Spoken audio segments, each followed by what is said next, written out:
Well, I'd like to welcome everyone to Outside the Games. We thank you so much for joining our program. We have quite the guest today for us here on this platform. We have with us Kenny Anderson, may I say, Coach Kenny Anderson of Fisk University men's basketball program out of Nashville, Tennessee. Coach Anderson. Kevin, thanks, man. Thanks for having me. It's a pleasure. Thank you. Nice. Just to talk a little bit about you, boy, the resume is huge. I tell you, Archbishop Malloy, you won 2 city championships with them. You then went on to Georgia Tech. You played there 2 years. Then went your ACC Rookie of the Year in 1990. Did some great things. You made it to the Final Four. Boy, beating LSU and then getting a chance to play UNLV. Unfortunately, that got cut short. But then to the NBA, man, the next level. You declared yourself for the draft in 1991. Correct? Yeah. Yes. And 1994, you were an all-star with the New Jersey Nets. Well, boy, you had 9 NBA teams that you played for amongst the NBA, and that's great to see. Offer your talents to those teams. Go ahead. No, I was saying I played for 9 teams, but 3 teams get most love for me, and that's New Jersey Nets, Boston Celtics, and Portland Trailblazers. Those are the 3 teams. That's the I played those 3 teams 10 years straight. Boom. Those was my greatest teams I played for, and those are the cities that I truly love. And I know they love you back. Yeah, hopefully. Love you back. Well, Yeah. we start out the program a little bit, Coach Anderson, about family and Yes. really the definition of family, and it can mean a lot of different things, Coach, with regards to what family means. So for you, what does family mean to you, and why, Coach? Well, my family, it was just me and my mother growing up. I just had me and my mother. My family was all scattered, so I had guys that took me in that really cared about my well-being. And that's one, my mentor, his name is Vincent Smith, Kenny Smith, older brother, who really watched me. And Pierre Turner, who's a judge out of New York. Them 2 guys really pushed me the hardest and watch me come into something, with my life, me going to Archbishop Malloy High School and just raising me. They raised me. I tell you, it's a lot to be said because, again, you're it's been said, you're one of the best point guards to come out of Queens, New York, if not the best. Yeah. A lot of others that have been from New York have said, boy, Kenny Anderson was something special, and really is still something special. Yeah. But with the family aspect, let's go back to that. Really, sometimes when you look at family, there's an extension of it, right? So you had your mom and you, but there were some other people, like you had mentioned, Vincent Smith, but there were others too that played a big role in mentoring you, correct? Yes. My high school coach, Jack Curran, he passed away, did a great job. Howie Lawrence, he was a cab driver. He coached the girls' teams and things of that nature. He paid my tuition, my high school tuition. So it was just, I don't know, man. I always say I'm lucky. I'm lucky and blessed. Along the way, I've been lucky and blessed. And that's just something that I had to take my hat off to, because everybody chipped in and helped me out, when I needed it. And it wasn't so much giving money, but it was also making me understand and see, what life is all about. Sure. I tell you, and that's important. That makes a big impact in your life. Yes. For you, now you get to the point of Archbishop Malloy. You make a decision to go to college, and you choose Georgia Tech. And I tell you, and if anybody has not seen Mr. Chibbs, the documentary made by Jill Campbell, please do. This explains a lot about his life and it really runs it in a very good timeline order of what had taken place. But you go to Georgia Tech, wanted to go to Syracuse, I guess, but again, Coach Cremins, that relationship there, and when you made the visit, something about that visit just sparked something for you to want to make that decision to Georgia Tech, correct? Oh yeah, definitely. Syracuse was high on my list because of Pearl Washington. He was an awesome point guard who I looked up to and everything. But when Coach Cremins, from New York, from the Bronx, he went to All Hallows, so it's something about him. He just knew how to recruit. You know, he was on his recruiting range. Me and my mother went down to Atlanta, went to Georgia Tech, and it was just a great fit for Kenny Anderson. For me, it was great.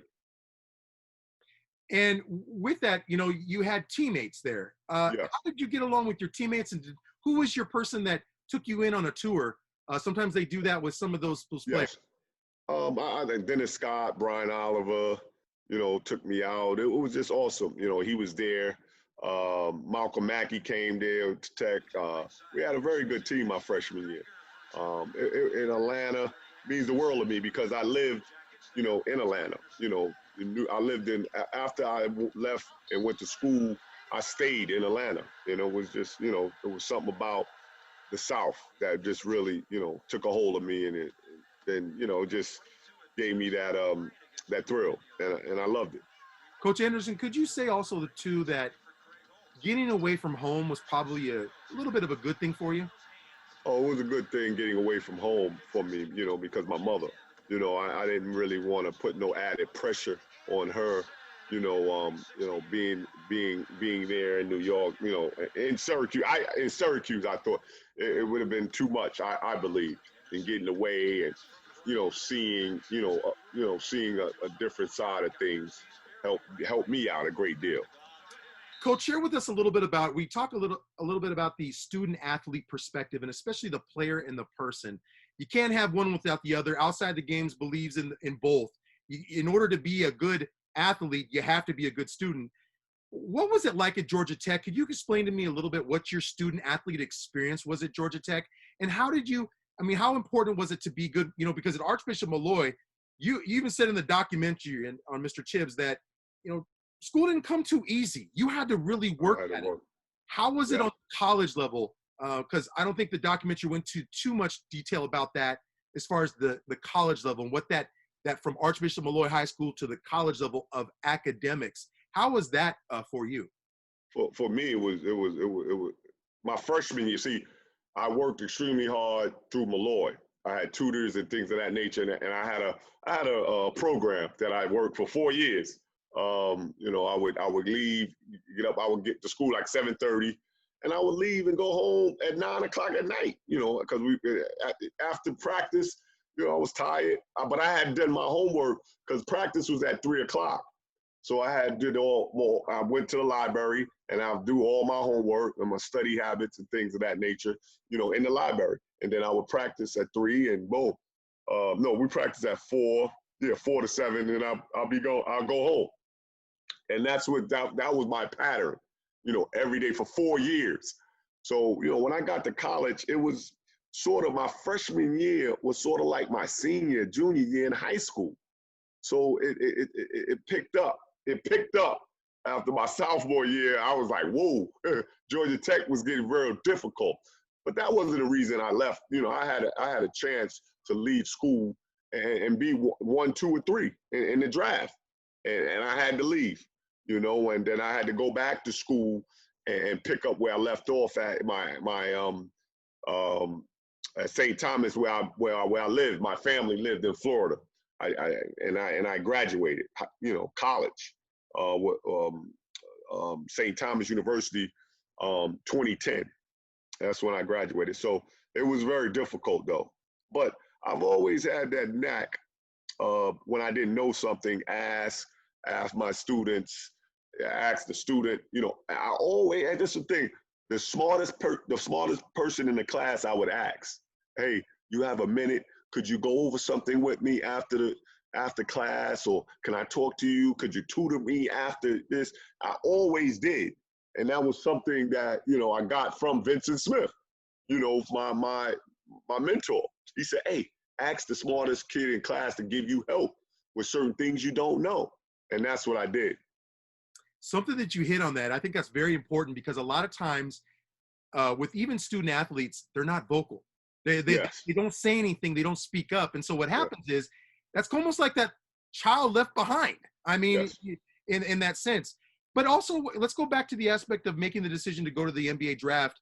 Yeah. I mean, let's be clear. That is like a lottery ticket in a way because it's able to get you're able to give back to your family financially. And I think there was a little bit of that wearing on you as well, right, Coach Anderson? Oh yeah, definitely, definitely. I wanted to give back to my family financially, and I knew, if I was going 1, 2, or 3 in the draft, that I would be fine. But I didn't really want to go my sophomore year. I wanted to leave school maybe my junior year, so that when the coach, I wasn't gonna leave. I was gonna stay, but Coach Crimmins told me, you did great. It's time for you to soar and to get into the NBA.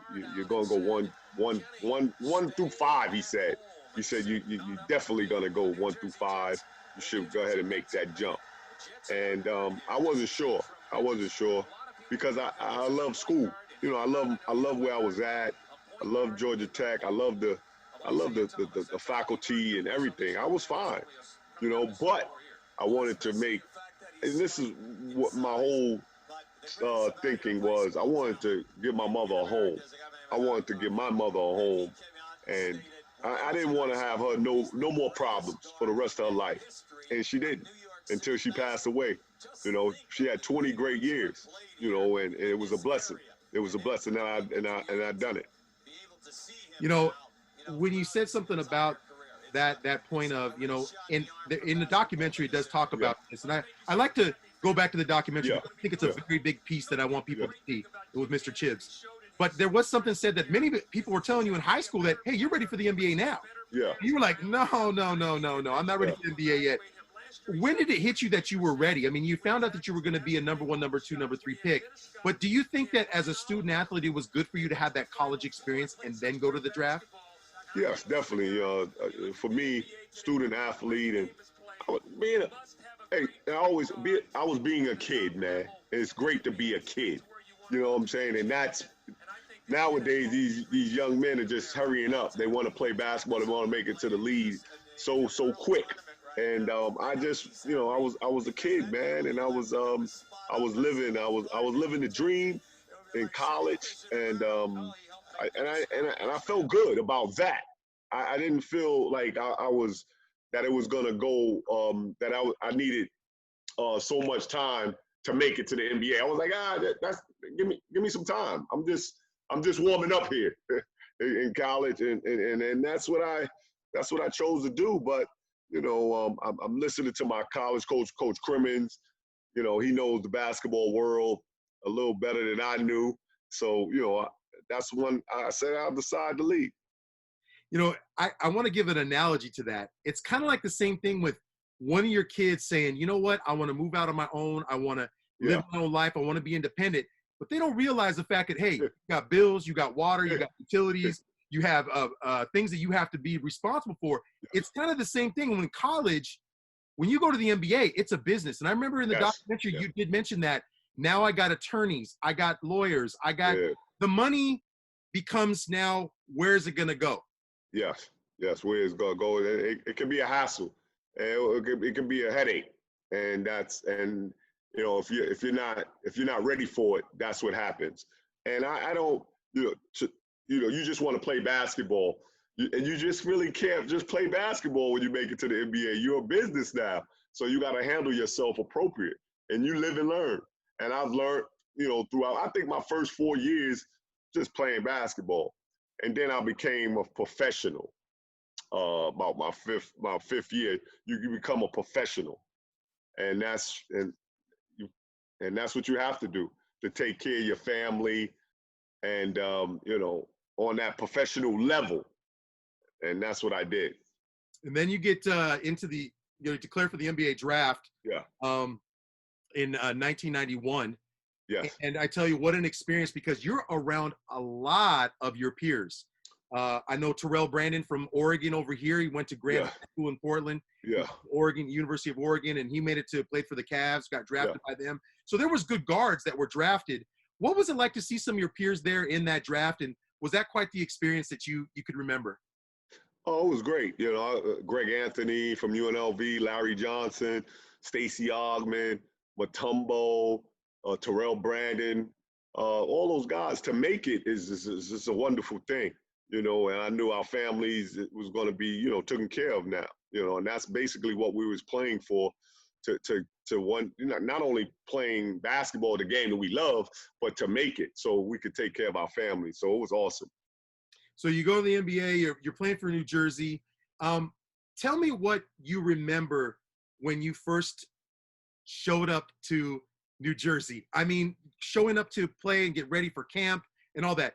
Did it shock you? Did you realize that, wow, I'm in the NBA now? Did you pinch yourself? I mean, where did it hit? When did it hit you that you're now a professional now in the NBA? That night, when I got drafted by New Jersey Nets, I was in heaven because I was back home, and Willis Reed was the general manager. It was just an awesome feeling that that I made it. But I knew, once you make it, then you gotta go perform. You gotta go play well, and then the only thing I knew, guys was bigger, bigger and stronger, so I had to, get my weight up. And that's basically it. I had to pump iron and stuff like that. And I knew that. So, once I got that, I was in business. But basically, it was a way of living. You had to live the right way to better yourself. And like I said earlier when we was talking, it's a lifestyle. You have to live. Some guys make it and boom, that's it. They just want to play the games. You got to better yourself. You got to practice, on your skills, on your body. You got to eat right. You got to nutritious and all kind of stuff. And I wasn't ready for it right away. But, I started watching the games and I started looking at the great athletes, what they was doing, and boom, that's when I took a liking to it. Now, as a student athlete, you can remember the relationships you had with your teachers and how an important piece that is. You being a coach for Fisk University, the men's basketball program, we'll get into that.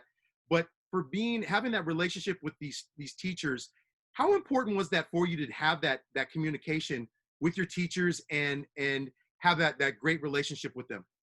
Well, at Georgia Tech, you couldn't. They didn't want you to have a great relationship with the teachers because because they didn't want to give no grades or nothing like that. So you couldn't really talk to the teachers. So it was a little, and that's what was a little funny acting, but that's just how it worked. It was tough. It was tough. And one or two of the teachers, that at the Tech, at Georgia Tech, that knew me and things of that nature, I had to do the schoolwork or you was gonna fail. Period. That's just it. And that's Georgia Tech. And that's how I learned. And the guys that's been around Georgia Tech, they would say, hey, you can't go up this hill and talk to the teachers. You just be careful, talking to certain teachers and things of that nature with certain things. And it was a little different at Georgia Tech. So that's where the differences in high school to college was. Yes. That you had that relationship with Archbishop Malloy teachers. Yes. There you go. I had all my relationships with my high school teachers was awesome. But then when I got to college, it got a little different. Right. So now here you go through some things in life that were some changes for you. Decisions, it always the basis in life, decisions are being made and we are making decisions as we go. And sometimes we don't make the smartest decisions. No. We're human that way. Yeah. We learn from them. And yeah. You had an incident, that, you talk about in the documentary. People can see the documentary for that incident, what that was about. But you get a nice start here with Fisk Men's Basketball University in Nashville, Tennessee. Why Nashville, Tennessee, and why? Now, again, let's be clear here. You're now going to be in your third year, so you've been there for 2 years. 2 years. Yeah. So, why that decision, and what went into that? Kevin Rome, the president. He I went to Georgia Tech, and he went to Morehouse, right by Georgia Tech. So he knew me. He knew I was looking for a job, and when I came up, he was like, "Wow, we could get Kenny Anderson to coach here. You really want to do this?" I said, "Yes, man, I really want to do it." And came here. I visit the school and everything, and I was like, "Boom!" He gave me the job, and I respect him for giving me the job. But also just the timing. The timing was great, but what I wanted to do. And this whole Fisk universe is about building. It's about building. And academically, it's one of the best academic schools in the country. But basketball it hasn't been good basketball for many, many, many years. So I'm trying to build that part of it back up. And I'm gonna get there. We have to get more scholarships right now. We don't have scholarships. So I want to fight for scholarships and things of that nature that I'm trying to get. It's a lot of work. It's a lot of work. But I just think I'm made for it. I'm made for it. If I could get this off the ground, get Fisk University back to winning basketball, I've done something. I'll be happy. I really will be happy. I mean, you said something earlier about building, and I think that's the building part of it. Yeah. What goes into and we don't want to touch too much on recruiting, Coach, but Yeah. what do you look for in a high school athlete when it comes to that process in evaluating, and your staff making an evaluation on a potential player? So first of all, it's academics. First and foremost, a kid can play basketball. So what? But academically, he's got to be on point. If he's academically inclined, boom, there you have it. Then he can play basketball. Then I could work with him. But I think just that, and he has to be a well-rounded individual, well-rounded, and that's where you're getting all these. You got a lot of kids, man, that plays basketball that want to play in the NBA. You want to play in the NBA? Just why? I'm thinking. I'm like, why go to college? Just go for the first year. Just if you're that good, just go. If you're that good, just go make it. But a lot of kids, say they could go try out in the league or whatever. They can play in the league and go to college afterwards, which they can. So it's just a different situation nowadays. And going into 2020, it's a lot different. But I've been there. I know. I played on every level, been successful on every level. So that's why I'm getting a lot of kids that's interested in coming to Fisk, and it's an HBCU. And I think right now, this is going to be my third year. Some changes is going to happen, and we're going to do very well, I believe. I tell you, with the person, and I noticed that. Talk to me about this as a coach, Coach Anderson. Is that have you found yourself that you grab something from, say, Jack Curran, Bobby Clemens, and some of the coaches that spent time with you and coaching you? And do you ever catch yourself when you're talking to a player, you go, my goodness, that's exactly what Jack said. Do you find that you grab a little bit of that when you're coaching? Yeah, I grab a little of every. I played for some awesome coaches. Played for Jack Curran, Bobby Clemens, Rick Pitino, PJ Carlissimo. These are college pro coaches. So to be in there, to hear what they have to say about the game and everything is just awesome. And Rick Carlisle coached me, with the Pacers.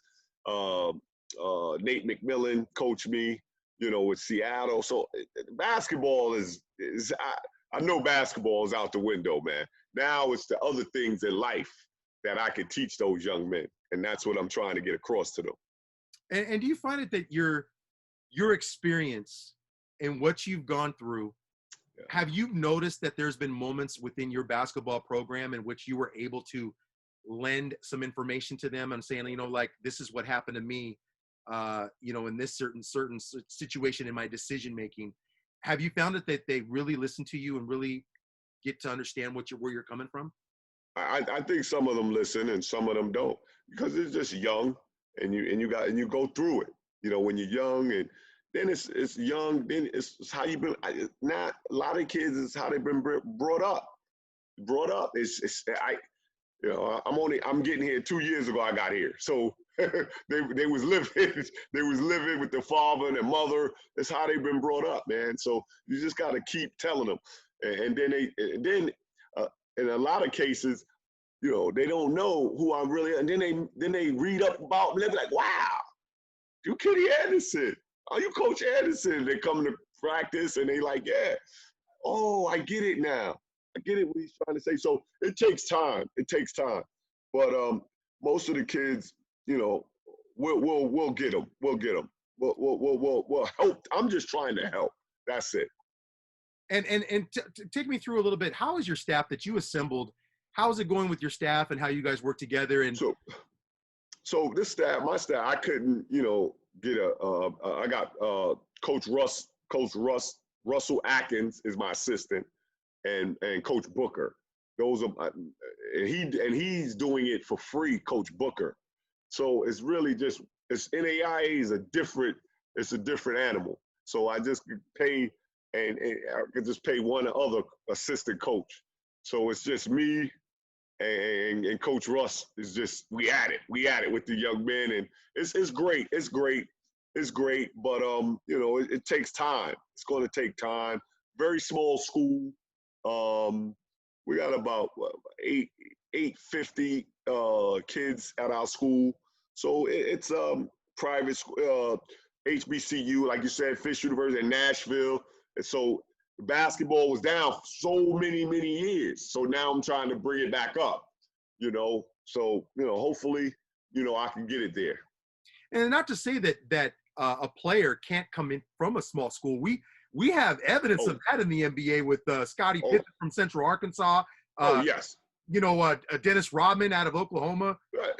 You got Damian Lillard, the Weber State. He's one of the best in the pros. So, and this is what you're going to see, I believe, in the future. A lot of kids going to these small schools making it in the NBA. They can make it.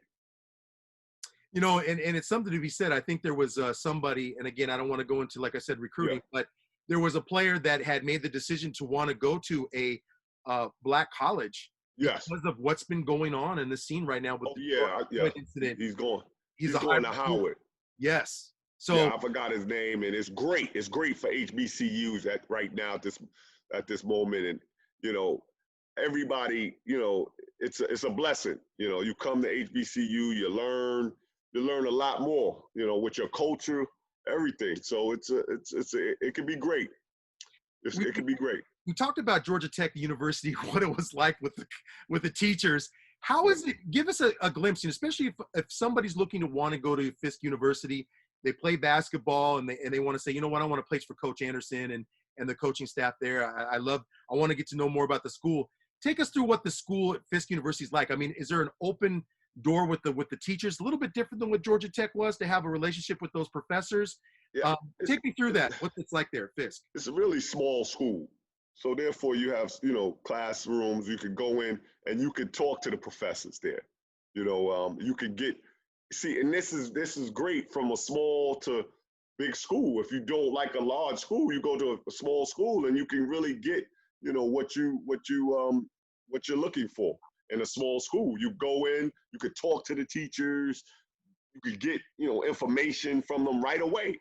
It's awesome, and that's what we're trying to do here. And from a standpoint of a ex-pro coaching at Fisk University, you can wow, he's over here.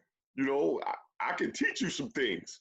Not only on the basketball court, but in life in general. I like how you put that, because again, you're looking at, because the bottom line is this: at some point when basketball is over with, life begins. And really it's about your next part of life. I mean, playing basketball, it hits a certain point for many different ones. Sometimes go to the NBA, they play overseas. At some point it's going to end. And so what do you have? And so I think it really hits home with gaining a degree, especially from a small school. Yes. It's home. It's home, man. And I played in the NBA for 14 years. I played college for 2 years and played high school ball, played my whole life. But what are you going to do after basketball? You can only play for 14, maybe 18, 20 years. Kobe Bryant, rest in peace, he played for 20 years, 8 to 20 years. He went straight from high school right into the pros, and Kevin Garnett, that's another one. He went from high school right into the pros. It can happen. It can happen. You know, you can go into the pros right from high school, but it's a very small few that make it happen and make it work. You know, and that's what I was telling my wife. I was like, a lot of these kids, you know, they got to get some type of education, you know, right away, you know, and not just, you know, I want to play basketball. I want to play basketball, but you know, it's so many people right now are trying to make it in basketball overseas and over. It's just crazy. Why not, go to school, get your education, and then, you know, if you can play basketball, they'll find you. Right, right. Take me through yourself, Coach. Coach Anderson, your first year at Fisk, what have you noticed your progression in getting better as a coach? Because again, it's one thing to be a player, and I think when you played in the NBA, you kind of do some coaching a little bit. You have to look at the film, you have to watch the player, you got to see who you're guarding. You're dissecting the game in a sense, but as a coach, you're leading men now, and in a sense, well, the point guard, but from a different standpoint, what has it been as far as your progression from first year to now second year? How did Fisk do in men's basketball? How did we do? First year, about the same. You know, because we just didn't have a big, the guards, we got guard play, but we don't have no bigs. And that's what I gotta get on recruiting. That's the main thing I have to do to get bigger. And that's what I've been concentrating on this off season, just concentrating on getting bigger. And I think if we get bigger, the guys have been listening to me, coming pretty great shape. But we just was small. You can't win like that, and you have to have a game plan. And when we was up and down, And when you're inconsistent, that means something is not right. When you're inconsistent, something you're not paying attention. You're not listening. There's too many other things going on. So it's just a fine line, and I know basically what I have to do to change it. And I'm looking forward to changing the dynamics of our team and the thinking, the mental part of it. That's what we need. That's what it's some of these, HBCUs, they come on, just want to go to school, go to class, and they want to do everything else instead of just doing what's asked of you, and that's playing basketball, taking care of yourself. It's a little different. Well, and Coach Anderson, you could say this about it. You had to be, in order to be successful in the NBA and to have the accolades you had from Archbishop Malloy to Georgia Tech and into the NBA, you had to be a student of the game. And I think that's a lot of times people will lean on ability and talent. Yes. And will say, hey, I can dunk the basketball. Well, that's great. But can you play against the zone? Can you figure out how to break a press? There are a lot of things as far as places on the court. And it's funny, and I know you can look at this, Coach. Knowing I played the game, is that the game slows down as you get older. It's different when you play it. It's fast, but you see some things differently. You're good at it because you're a professional. But there are some things as you get older, you're like, oh, wait a second, that's a little bit different perspective than what I saw. It's interesting on talent and ability, and then versus the IQ of the game. Correct? Yeah, definitely. Talent and ability take you so far. You got to be a student of the game, watch your opponent. And that's where now you got to watch your opponent in tapes. That's why we got to watch many tapes and different with different opponents and things of that nature, so you can understand what the game is all about. And I think a lot of these young men that are great athletes, I just want to go and dunk the ball and play. I just want. Everybody's doing that. You know what I'm saying? Everybody. You got to understand. You got to be a student of the game. You got to watch the game. You got to watch tape. It's so many things to really get it down. We have some games that we played extremely well, and that's just a sign of maturity and practicing the right way and doing it the right way. And then other times we do it completely just off the rocker. We lose big. But this is the team I have and the function, I think is mental. I think a lot of these young men was just mentally wasn't ready, wasn't prepared to play college basketball the right way. And you know, and this is what they're going through. But and that's where a coach comes in at. You got to find the right players that's going to play for you correctly and be all in it as a team. Team comes first, and that's what my job is, and I'll get it. But it takes some time. Takes some time. And speaking about character, Coach, because I mean, yes. I know you can talk about this, okay? Going through with what you went through from a character standpoint of things that you know you could have done differently. How important does character mean for your young men on Fisk Men's University basketball program and what you're doing with those young men? Character is huge, man. It